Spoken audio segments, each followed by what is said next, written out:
Halo semuanya, perkenalkan nama aku Audrey. Di video kali ini aku bakal menjelaskan materi hashing dalam mata kuliah data structure.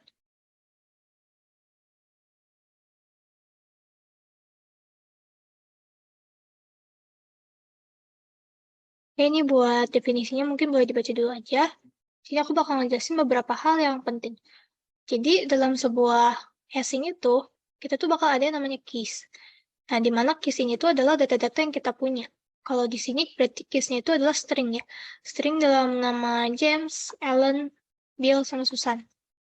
Yang dimana nanti keysnya itu bakal kita masukin ke dalam yang namanya hash function. Yang hash function itu dia bakal nge-return sebuah value tertentu. Jadi return dari hash function, yang dimana hasil return value-nya tersebut tuh kita gunain buat kita masukin ke dalam storage yang kita punya. Contohnya di sini, kita tuh punya 7 storage ya. Kita punya 7 tempat. Kenapa 7? Karena array itu kan mulai dari 0. Di sini ada 6, berarti kita punya 7 tempat. Nah, contohnya itu, keys yang kita punya, pertama key-nya itu ada James nih. Nah, James itu kalau kita masukin ke dalam hash function, dia itu bakal masuk ke indeks ke-4. Kalau misalkan si Alan, itu bakal masuk ke indeks 1. Si Bill itu dia bakal masuk ke indeks 3, dan si Susan itu dia bakal masuk ke indeks 5. Nah, itu tergantung hash function yang kita buat. Oke, itu kira-kira. Terus, hash table. Jadi, hash table itu merupakan penyimpanan data dengan menggunakan key value yang didapat dari nilai data itu sendiri. Nah, key value itu didapat dari yang namanya hash value yang perlu diperhatikan. Yang pertama itu ada size-nya. Nah, yang tadi bilang, size-nya itu adalah si ini ya, ukurannya. Kita tuh punya berapa tempat. Kalau di sini kan berarti kita punya 5 tempat. Terus kita juga punya key value atau nilai yang didapat dari data. Nah, key value itu apa gitu? Key value. Nah, ini. Key value itu didapat dari storing hashing value. Hashing function. Terus juga ada hash value atau indeks yang dituju.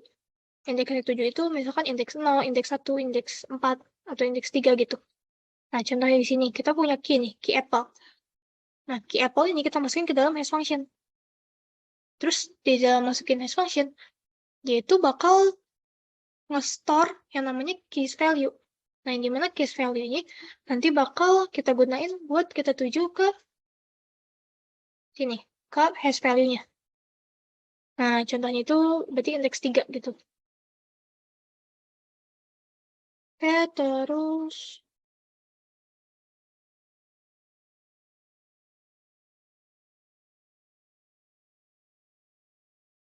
nah, di sini kita punya hash table linear probing. Jadi kalau linear probing itu dia itu skema untuk menyelesaikan collision pada hash table. Nah, collision itu apa? Collision itu adalah kondisi yang dimana kita itu udah punya value tertentu di dalam indeks. Misalkan di indeks 1 nih, kita kan udah punya value tertentu.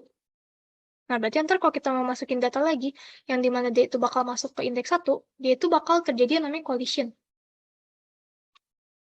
Nah, saat fungsi X menyebabkan collision, yang bakal dilakuin sama linear probing ini itu, nah,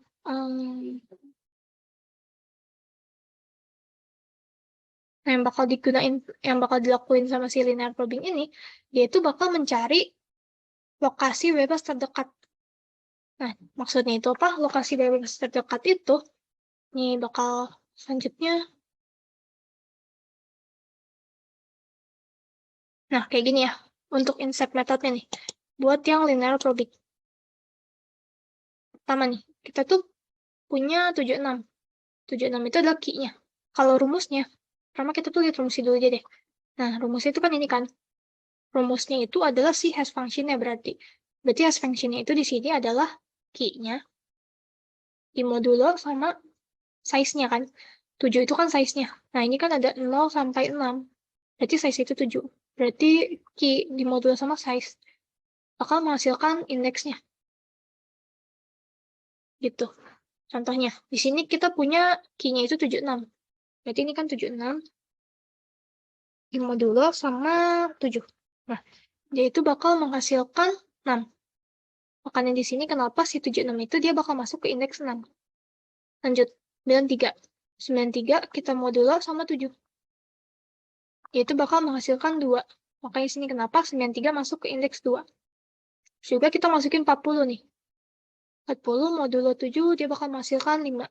Makanya di sini kenapa 40 masuk ke dalam indeks 5. Nah, yang maksudnya tadi collision itu terjadi kalau misalkan kita punya 2 key yang bakal masuk ke indeks yang sama. Bukan cuma 2 sih, bisa juga lebih. Contohnya nih, kita punya value 23. Nah, 23 kan kalau di modulo 7 itu hasilnya 2 ya. Nah, sementara di sini kita lihat si 2 itu udah ditempatin nih sama si 93 kan. Nah, ini tuh terjadi namanya collision. Nah, terus gimana dong? Kita mau masukin si 23 ini. Nah, caranya itu kita tuh bakal cari kondisi indeks terdekat yang masih kosong. Berarti kita bakal looping. Kita cek nih, I++. Misalkan kita cek I++, berarti kan ke indeks 3 ya. Oh, ternyata dia tuh masih kosong. Berarti kita bisa masukin 23 di sini. Gitu. Misalkan nanti ada lagi nih data yang mau masuk ke indeks 6. Kita cek lagi nih. Nah, kita cek ke atas. Ke selanjutnya, ke 0. Ya udah kita masukin di sini gitu. Itu buat insert methodnya. Nah, ini ada ya buat yang tadi, yang collision case dari linear probing. Jadi yang pertama kita lakuin itu kita bakal nge-declare si hash function-nya. Hash function itu yang tadi yang key di modul sama size. Nah, dia itu bakal nge-return ini. Nge-return si hasilnya. Terus itu kita bakal set position-nya as hash key, sama jika tempat terisi maka kita bakal looping hingga tempat yang kosong ketemu. Atau tempatnya udah dicek semua. Tuh.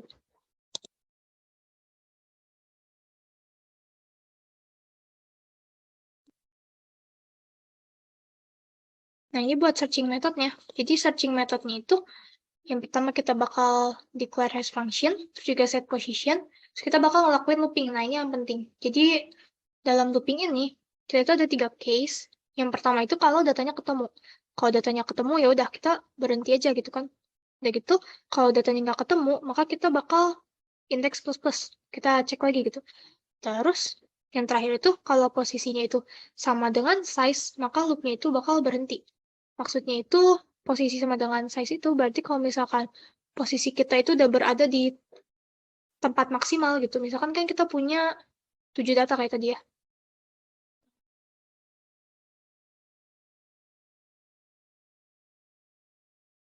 Kan kita punya 7 data. Nah, gini kan, terus misalkan kita cek dari pertama nih. Kita looping dari pertama. Nah, kalau misalkan datanya udah sampai ke indeks 6, sementara datanya itu belum ketemu, ya udah, maka loopingnya berhenti aja. Gitu, berarti datanya tidak ketemu di hash table tersebut.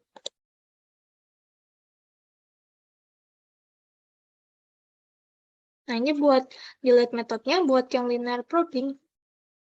Ini yang pertama sama kedua sama aja. Nah, terus yang ketiga itu kita bakal ngelakuin looping lagi. Case pertama, kalau datanya ketemu, kita langsung free aja. Terus kita langsung jadiin null, loopingnya berhenti. Kalau case kedua itu, kalau datanya nggak ketemu, kayak tadi kita cari terus sampai datanya ketemu. Nah, kalau case ketiga, jika posisinya itu sama dengan size, maka loopingnya berhenti. Contoh, misalkan kita mau menghapus 18 ya berarti sini maksudnya. Nah, kita cek kan pertama tuh dari si 0. Kita cek, terus maju terus, sampai kita ketemu. Nah, yang berarti kita bakal ngelakuin case 2. Kita bakal ngelakuin case 2 yaitu kita position plus plus. Nah, udah gitu kalau udah ketemu, kita bakal ngelakuin case 1, yaitu jika datanya ketemu. Nah, ini kita bakal langsung remove aja. Kita free, terus kita jadiin 0. Terus loopingnya langsung kita berhentikan.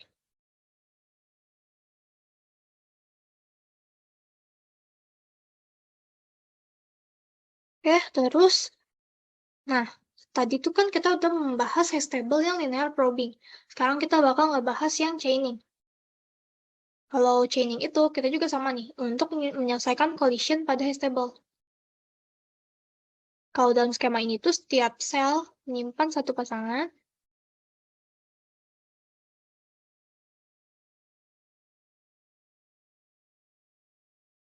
Nah ini, jadi itu yang penting itu, jadi value dari kuncinya itu bakal kita menerapkan konsep dari linked list.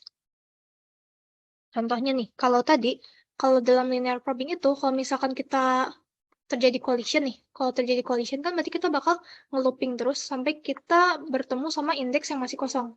Sementara kalau si chaining ini, dia itu bakal ngelakuin linked list. Nah, kayak gini.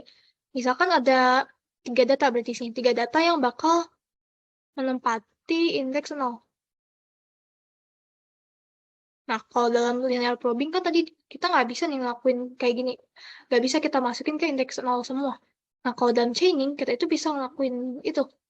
Gara-gara kita di sini menggunakan konsep linked list. Jadi, di 0 ini, data pertama masuk nih.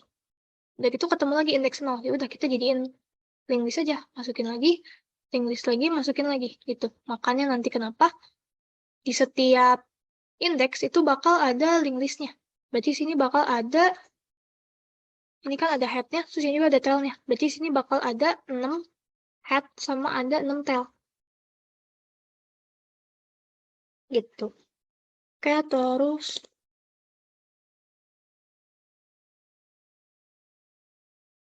Nah, di sini ada insert methodnya. Yang tadi aku bilang ya. Misalkan pertama kita insert 50. Nah, 50 itu dia bakal masuk ke indeks 1.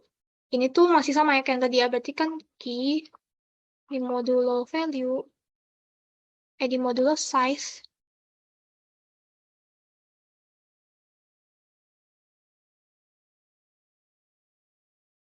modulo sama size, itu bakal masihkan indeksnya. Nah, ini masih sama kan. Misalkan berarti 50 kita modulo sama 7. Kan hasilnya 1. Terus juga 700 di modulo 7 hasilnya 0. 76 di modulo 7 hasilnya 6. Nah, terus di sini, gimana kalau misalkan terjadi collision? Kayak gini kan, kita mau nge-insert 85 nih. Yang dimana 85 itu, kita modulo sama 7 kan hasilnya 1 juga nih. Nah, berarti apa yang bisa kita lakuin? Yang kita lakuin tuh, kita buat link list. Nah, gini. Jadi di data atau di indeks 1 itu dia bakal ada 2 data. Terus misalkan kita insert 92 lagi, terjadi collision lagi, jadiin link list. Terus insert 73 sama 101, dia itu bakal terjadi collision di indeks ketiga, ya udah jadiin link list aja. Gitu. Oke, sekian presentasi dari saya. Terima kasih.